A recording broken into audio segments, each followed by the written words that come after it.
Hi, Jürgen. There's been quite a bit made of Frank Lampard's use of the word arrogant in his little touchline row on Wednesday. I'm just wondering, do you think that winners are automatically perceived as arrogant because of that success? Look, you cannot hit me with something like that, and my bench not with something, because we are not arrogant. So Frank was obviously in a really competitive mood. I respect that a lot, and I know you can pretty much, from my point of view, say in a situation like this what you want. For me, it's after the game. It's completely over. I said a lot in the past, and because it's pure emotion, we are really involved. He came here to win the game or to get a point, to make Champions League qualification happen finally. And so I respect that a lot. But what he has to learn is to finish it with the last whistle, with the final whistle, and he didn't do that. Speaking afterwards about it like this and stuff like this, that's not okay. And that Frank has to learn. He has a lot of time to learn. He's a young coach, but that he has what he has to learn. Because we always said, during the game, the words he used, no problem at all. But final whistle, and as a real sports person, because all the things he said, but you cannot, how I said, we are not arrogant. We are pretty much the opposite of.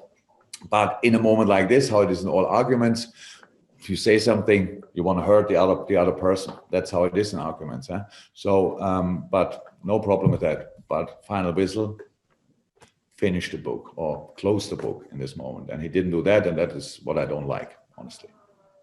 Was there a moment in your career when you... By the way, the only reason why I speak now about it, otherwise, from my point, would have been absolutely no word about it. But because he spoke afterwards, I think it makes sense to explain what I mean.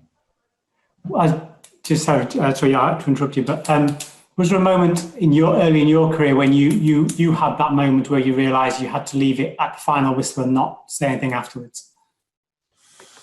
I don't remember it, but probably yes. I really don't know it anymore. But how I said, I respect all the other coaches, and when you have a little look at yourself and you know how outraged you can be in different situations, because we all have our subjective view, personal view on the situation: foul, no foul, handball, no handball, stuff like this, and you feel that it's not fair or whatever, and you cannot then wait until after the game and say, oh my God, it was not that nice today or whatever. That happens. But probably I had it, but I don't remember it.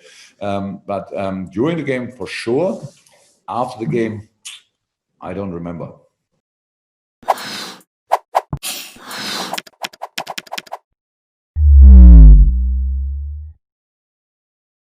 Ya que nos encontraste, no nos pierdas. Suscríbete a nuestro canal de YouTube de Telemundo Deportes.